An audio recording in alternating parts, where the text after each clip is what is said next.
داوای لێبوردن دەکەین لەو بڕینە بە خۆتان زان کارەبای کوردستان چۆنە.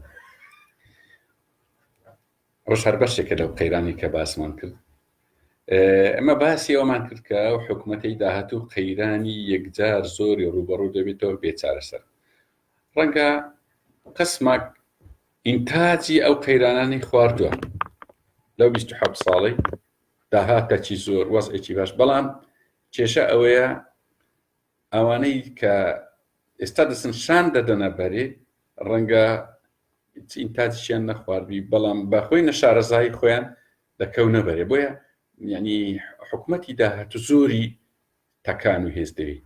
ئەو حکوومەتەی نیعمەت نییە، بەشداریکردن لەو حکوومەتەی ئەرچی یەکجار زۆر قورسە لە بۆ ئەوانی کە لیان خواردووە ڕەنگە ئاسایی، بەڵام ئەوانەی کە لیان نەخواردووە بە تایبەتی مەعارەزە تووشی ئیحراجێکی یەکجار زۆر خەتەر دێت.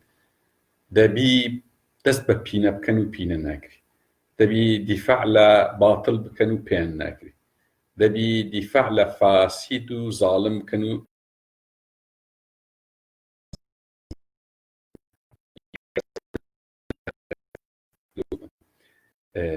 و هەر لایەکیش کە بەشداری دەکات بێچکە لە ئەوەی کە تەبەقەی گەندەڵ بەخۆی تا ڕادێک سوودی لێوەرگێ، باقیەکەی تر زەرەر و زیانەکانی یەکجار زۆر بەردەکەی و ڕەنگە لێژ بکشێتەوە زۆر بە ناشرین.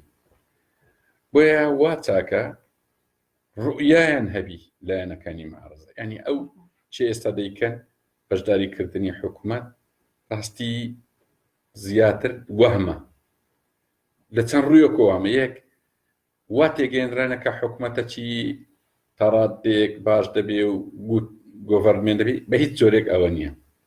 ئەچ دوایی وەکو نێودەوڵەتی، وەکو زانیاری بەپێی تێگەیشتیمە لە سیاسەتی نێودەوڵەتی، ئەو حکوومەتە و تەواوی دەسەڵاتی کوردی پێگەی زۆر لاواز بووە لە دوای ڕێفراندۆم.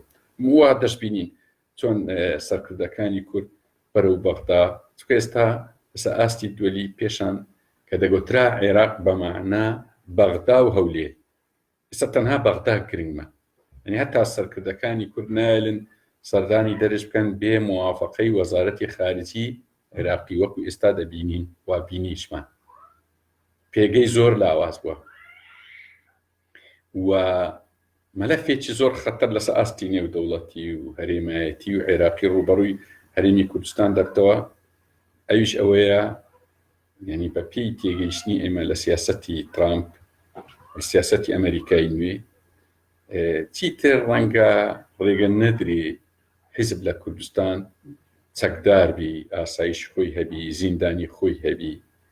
ئەو ئیمتیازە زۆرەی کە تا ئێستا هەی بووە هەراوڕۆ ئیتفاقیەی گومرگەکان کەشف بوو کە کوردستان تەسلیمی هەموو داواکاریەکانی بەغدا بووە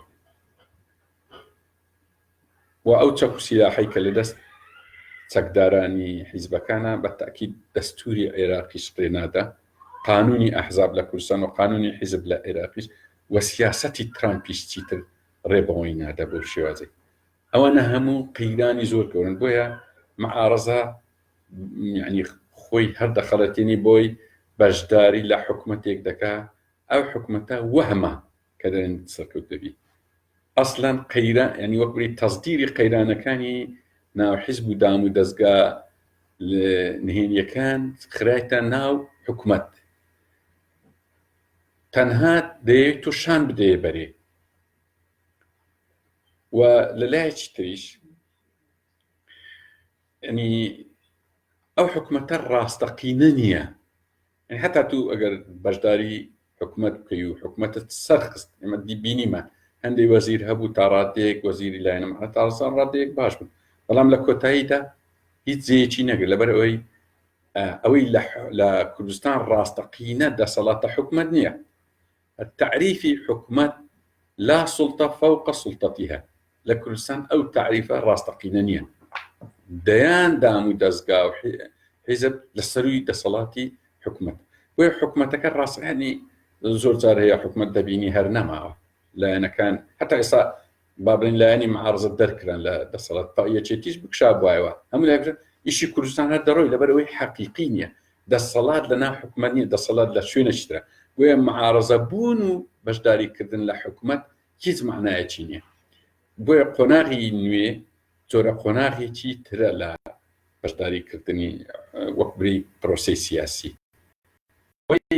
گرنگە لێرە بەولاوە معارەزە کەوتۆتە دووڕیانێکی.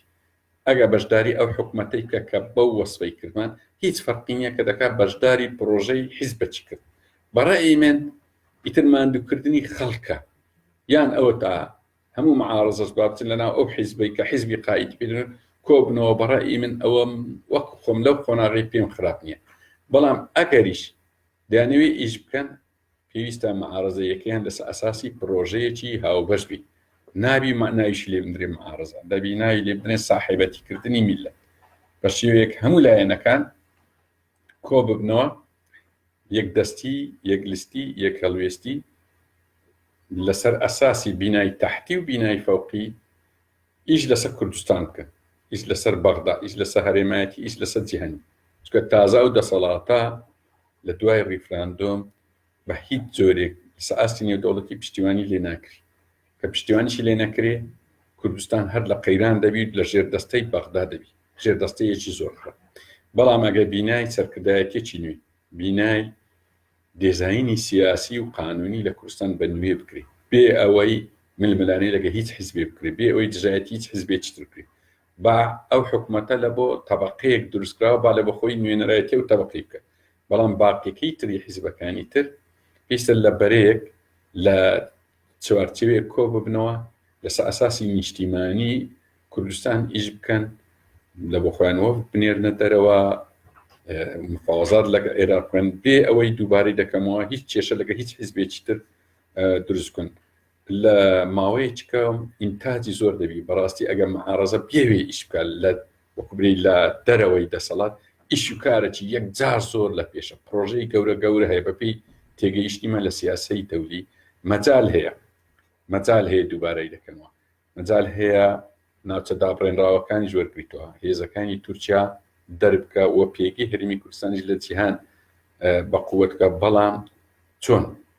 یعنی دەبی ڕوئیا هەبی، تێگەیشتن هەبی لە سیاسەی دەولی، زانیاری ورد هەبی، خوێندنەوەی لە بۆ واقعی ڕۆژهەڵاتی ناوەڕاست و جیهان هەبی، بزانی ساڵی داهاتوو چییە، بزانی ئێستا ئەو ململانەیە کە ئەمریکا لەگە تورکیا لەگە ئێران، ئەو تەوەرەی سعودیە و ئیمارات لەگەر قەتەر و تورکیا، هەموو ئەوانە لەگە ئەمنیەتی ئیسرائیل جوان تێبگات، دەتوانانی هەنگاوی گرنگ بنی. چکە ئێستا کوردستان وەستاوە، ئەوەی ئیش دەکات تەنها تەبەقەی گەندەڵە بە دیاردەی جیا، بە گوزارشی جیا حکوومەتە دام و دەستگای ترە، ئەو لە بۆ خۆی ئیش دەکات. بۆیە معارەزە پێویستە لەسەر ئەو ئەساسە ئیش بکە بە ڕوئیایەکی شارەزا لە نێودەوڵەتی. مەجالی هەیە ئیش و کارێکی یەکجار زۆر بکە، بەعکسی ئەوانەی کە دەرن ئێمە ئەگەر معارەزە نەکەین لە ڕاستیدا ئەوە تەنها تەماحە لە هەندێک پۆست و ئیمتیاز، بێ ئەوەی هیچ دەستکەوتێکی هەبی لە بۆ کوردستان.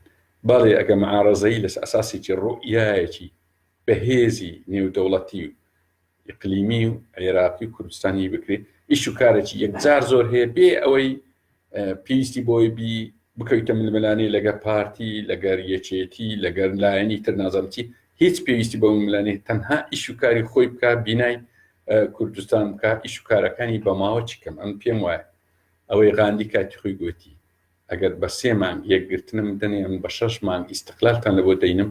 ئەم پێم وایە ئەگەر معارەزە بە 3 مانگ بە ڕوئیایەکی ورد و استراتیجی ئیش بکە، بە 6 مانگ وەزعی کوردستان بە یەکجاری دەگۆڕێ و ئینشاءالله خوای گەورەش پشتیوان دەبی. وەسەلام عەلەیکم وەڕەحمەتوڵڵاهی وبەرەکاتوه.